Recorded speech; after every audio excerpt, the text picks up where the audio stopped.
त्रिपाठी आप सभी का आपके YouTube channel Rudra coaching classes में हार्दिक स्वागत करता हूं। विद्यार्थियों, काफी दिनों के बाद फिर से एक बार हम आप सभी के बीच हाजिर हैं यूट्यूब पर एक नई क्लास लेकर के। क्लास 10 हिंदी व्याकरण यानी कक्षा 10 का हिंदी व्याकरण। तो विद्यार्थी चाहे हिंदी मीडियम से हो चाहे वो इंग्लिश मीडियम से हो या किसी भी बोर्ड से हो, जैसे कि सीबीएसई, आईसीएसई, यूपी, कोई भी मीडियम का हो, उससे नहीं मतलब है।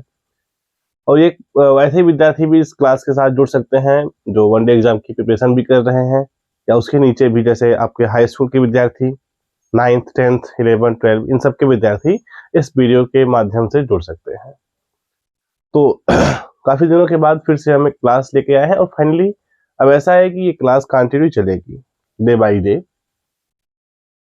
टाइमिंग चेंज नहीं होगा, मॉर्निंग टाइम आपको वीडियो लेक्चर अवेलेबल हो जाएगा, पहली चीज। दूसरी, एक और इम्पोर्टेंट बात बताते हैं आपको स्टार्टिंग में ही। जैसे इनकेस मान लीजिए हम पढ़ाना जब स्टार्ट करते हैं तो सबसे पहले आपको ये चाहिए कि वीडियो जो है कुछ लोगों के माध्यम पहुंचाया जाए, चाहे अपने सोशल मीडिया हैंडल, और आप इसकी जानकारी हमारे यूट्यूब चैनल के कम्युनिटी माध्यम से ले सकते हैं। कम्युनिटी पर आप आइए और उसके पोस्ट या जो भी हैं वो रेडी होकर के आपके सामने रहेंगे, केवल आपको उसको एक दूसरे के साथ साझा करना है। साझा मतलब शेयर करना है, ठीक, पहली चीज। दूसरा, जब पढ़ाता हूँ तो आपको सामने जो मैं व्हाइट बोर्ड पे लिखता हूँ, जो आपके सामने लिखा हुआ दिखाई देता है, मैं जो बोलता हूँ, अगर जरा से भी कहीं आपको त्रुटि दिखती है या नहीं समझ में आता, वहां पे कमेंट करें, आप मुझे बताएं कि सर यहाँ पे चीज नहीं समझ में आई है, तो मैं क्या करूंगा, दोबारा आपको बताऊंगा। और जब तक वो चीजें दोबारा नहीं बताई जाएंगी तब तक क्लियर नहीं होगा। तो आज हम पहले वीडियो लेक्चर में समझेंगे हाई स्कूल यानी क्लास 10 के जो भी हिंदी व्याकरण में सब्जेक्ट आपका हिंदी व्याकरण है और इसमें जो टॉपिक आने वाले हैं वो कौन कौन से टॉपिक होंगे, आज हम इसके बारे में बेहतरीन तरीके से समझने वाले हैं। तो सबसे पहला जो हमारा आएगा बेटा, वह आएगा वाक्य भेद। तो सबसे फर्स्ट चैप्टर में कौन सा हमारा आने वाला है प्यारे बच्चे, इसका नाम हम रख रहे हैं वाक्य भेद। तो सबसे पहला जो हम पढ़ेंगे, पहला जो चैप्टर आएगा हमारा वह रहेगा वाक्य भेद, ठीक। नंबर सेकेंड आपका जो आने वाला है प्यारे बच्चे, वह आपका होने वाला है वाच्य। क्या होने वाला है प्यारे बच्चे, वाच्य। नंबर सेकेंड पे जो आने वाला है वह है वाच्य। फिर इसके बाद आप अगला जो चैप्टर पढ़ेंगे वह रहेगा पद परिचय। क्या रहेगा प्यारे बच्चे, पद परिचय, ठीक। इसके बाद नंबर 4 पे आप जो चैप्टर पढ़ेंगे वह रहेगा बेटा रस। क्या रहेगा, रस। नंबर 5 पे आप जो पढ़ेंगे वह रहेगा निबंध लेखन। क्या रहेगा बच्चा, निबंध लेखन। और नंबर 6वीं पे आप पढ़ेंगे पत्र लेखन। नंबर 6 जो आपका चैप्टर बन के आएगा वो क्या रहेगा, पत्र लेखन, ठीक। नंबर 7वीं पे आप जो पढ़ेंगे वह रहेगा विज्ञापन लेखन। ये विषय सूची है कि आप हाई स्कूल के ग्रामर में हिंदी व्याकरण में क्या क्या पढ़ने वाले हैं, ठीक। इसके बाद आप 8वें नंबर पे जो पढ़ेंगे वह है बेटा शब्द व पद में अंतर। शब्द व पद में अंतर। नंबर 9 आप पढ़ेंगे रचना के आधार पर वाक्य रूपांतरण। रचना के आधार पर, रचना के आधार पर वाक्य रूपांतरण। रचना के आधार पर वाक्य रूपांतरण, ठीक है। अगला आप पढ़ेंगे समास। नंबर 10 पे आप क्या पढ़ने वाले हैं प्यारे बच्चे, वो पढ़ेंगे आप समास 10वें नंबर पर, ठीक। फिर आप 11वें नंबर पे आप पढ़ेंगे क्या, अशुद्धि शोधन। अशुद्धि शोधन। इसके बाद 12वें नंबर पे आप पढ़ेंगे मुहावरे। क्या पढ़ेंगे प्यारे बच्चे? मुहावरे पढ़ेंगे आप। ये आप पूरा जो है 12 चैप्टर है, यानी कितने? पहला है वाक्य भेद, दूसरा है वाच्य, तीसरा है पद परिचय, चौथा है रस, पांचवा है निबंध लेखन, छठा आप पढ़ेंगे पत्र लेखन, सातवां पढ़ेंगे आप विज्ञापन लेखन, और आठवां आप पढ़ेंगे शब्द व पद में अंतर, और नौवां चैप्टर आपका बनेगा रचना के आधार पर वाक्य रूपांतरण। रचना के आधार पर वाक्य रूपांतरण। इसके बाद आप पढ़ेंगे 10वें नंबर पे आएगा आपका समास। फिर 11वें नंबर पे है आपका प्यारे बच्चे अशुद्धि शोधन। इसके बाद आपका जो अगला चैप्टर है वह है मुहावरे। क्या है बच्चे? मुहावरे।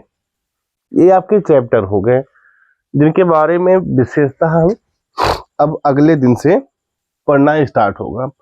पहला जो चैप्टर आएगा ये मान के चलिए वाक्य भेद। इसमें आपको वाक्यों के बारे में या उनके भेद के बारे में बताया जाएगा। ठीक। दूसरा है वाच्य, इसमें आप वाच्य के बारे में जानकारी रखेंगे। तीसरे में आप पद परिचय समझेंगे। चौथा जो है इंपॉर्टेंट है थोड़ा सा, ये इंपॉर्टेंट इसलिए है कि रस से ही क्वेश्चंस बनते हैं, और ये व्याकरण का एक प्रकार से देखा जाए ये रीढ़ कही गई है इसमें रस को, तो रस पढ़िएगा। निबंध लेखन, पत्र लेखन और विज्ञापन लेखन, इन तीनों को भी थोड़ा सा महत्व दीजिएगा क्योंकि इसमें से क्वेश्चन बन के आते हैं। ठीक। इसके बाद शब्द व पद में अंतर, रचना के आधार पर वाक्य रूपांतरण, समास भी इंपॉर्टेंट है क्योंकि इससे भी क्वेश्चन बन के आएंगे। और आपका ये जो बनता है अशुद्धि शोधन, ये भी पढ़िएगा। मुहावरा भी इंपॉर्टेंट है आपका,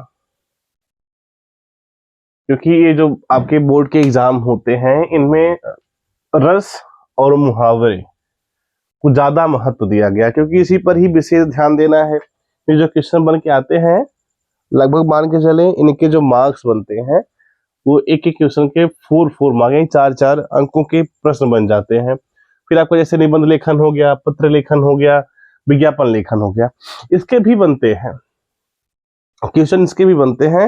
ये थोड़ा सा मैं अलग तरीके से इसको पढ़ाऊंगा क्योंकि यहाँ पे पूरा हर एक हेडिंग, इनमें हेडिंग इंपॉर्टेंट होती है। निबंध में जैसे आप किसके विषय में क्या लिखना चाहते हैं, पत्र कैसे लिखा है, पत्र के भी प्रकार होते हैं। एक औपचारिक पत्र होता है, एक अनौपचारिक पत्र होता है। इन दोनों पत्रों के बारे में समझना। फिर मुहावरे, ऐसे नहीं कि मुहावरे दे दिया गया उसका अर्थ क्या बनेगा और उसका वाक्य प्रयोग हम कैसे करेंगे, ये भी बताऊंगा मैं इसमें। फिर आपका ये समास जो है, समास कहते किसको हैं, समास कितने प्रकार होते हैं और उन प्रकारों के उदाहरण। इसके बाद इसमें आप समझेंगे समास विग्रह। कोई शब्द दिया जाएगा जैसे लंबोदर, ठीक, तो इसमें समास विग्रह किया जाएगा। इसमें कुछ पद प्रधान होते हैं, क्या होता है, आप इसकी ये जो है पूरा आपको ये वीडियो देखना पड़ेगा जब तक और एक चीज और, एक भी वीडियो लेक्चर मिस नहीं करना है।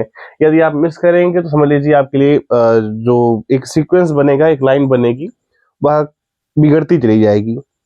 कि कोई चीज अगर स्टार्टिंग से सीखते हैं और वो चलता रहता है तो काफी बेनिफिशियल हो सकता है। ठीक है, आगे हम देखेंगे प्यारे बच्चों। और एक चीज ये जो क्लास है वो कक्षा 10 के विद्यार्थियों के लिए है, स्पेशली किसके लिए है ये, कक्षा 10 के विद्यार्थियों के लिए है। लेकिन इसको पढ़ भी सकते हैं कौन कौन, ये भी ध्यान दीजिए। 9th के बच्चे, 10 के बच्चे, 11, 12, चाहे जिस बोर्ड से हो, बोर्ड चाहे जो हो, हिंदी हो, अंग्रेजी बोर्ड हो, चाहे जो बोर्ड हो, यूपी हो, सीबीएसई हो, एनसीईआरटी हो, आईसीएसई हो, सो मेनी, कोई दिक्कत नहीं, इसको आप पढ़ सकते हैं। ठीक है, ये चीजें इंपॉर्टेंट हो गई हैं। तो ये था। और अभी आप जैसे ये इस वीडियो को देखने के बाद अभी काम और कीजिएगा, आपके जो भी साथी हैं, मेरा एक ही उद्देश्य है मैं चाह रहा हूँ कि ये जो शिक्षा है सबको फ्री ऑफ कास्ट अवेलेबल करवाई जाए, उनसे एक पैसे चार्ज ना लिए जाए, जो चीज़ें बताई जाए अच्छी हो, जिनको कैप्चर करने में कोई दिक्कत ना हो, पॉइंट वाइज पॉइंट पढ़ाया जाए। अभी जैसे मैं हिंदी से स्टार्ट किया हूँ, मैं इंग्लिश भी साथ में लेके चलूँगा, साइंस भी। इन दोनों को कंप्लीट करने के बाद मैं मैथ का भी सेशन ला के रखूँगा आपके सामने, क्योंकि इस दोनों को कंप्लीट करने में अगर मान के चले हम इसमें 12 चैप्टर बन रहे हैं, 12 चैप्टर बन रहे हैं, तो इनको कंप्लीट करने में कम से कम 25 दिन लग जाएंगे, क्योंकि एक चैप्टर एक दिन में नहीं कंप्लीट हो पाएगा। एक दिन में कंप्लीट करना उचित भी नहीं है। उचित इसलिए नहीं है क्योंकि समझ में फिर चीज़ें नहीं आएंगी, ज़्यादा लेंदी हो जाएगा और पढ़ने का मन भी नहीं करेगा। ठीक है, मैं आशा करता हूँ आप सभी को इस वीडियो के माध्यम से आप सभी अपने दोस्तों को अपने चैनल पर इनवाइट करेंगे और उनसे बताएंगे कि वहाँ पे जो क्लास है, जो वीडियो लेक्चर है, वो क्लास 10th के लिए स्पेशली रखी गई है। और सबसे इम्पोर्टेंट ये है कि फ्री ऑफ कास्ट है, उसका कोई चार्ज जो है नहीं लिया जा रहा है। और इसी के साथ आपको एक गुड न्यूज़ भी देते हुए चलता हूँ कि कुछ ही दिनों में हम आप सभी के लिए जो पीडीएफ मैटर होता है, कि जिस भी सब्जेक्ट का, जिस भी टॉपिक का पीडीएफ मैटर चाहिए, वो पीडीएफ मैटर भी अवेलेबल रहेगा हमारे पास। अगर किसी बच्चे को चाहिएगा तो मुझे व्हाट्सएप पे मैसेज कर सकता है और उसकी कॉपी ले सकता है। धन्यवाद।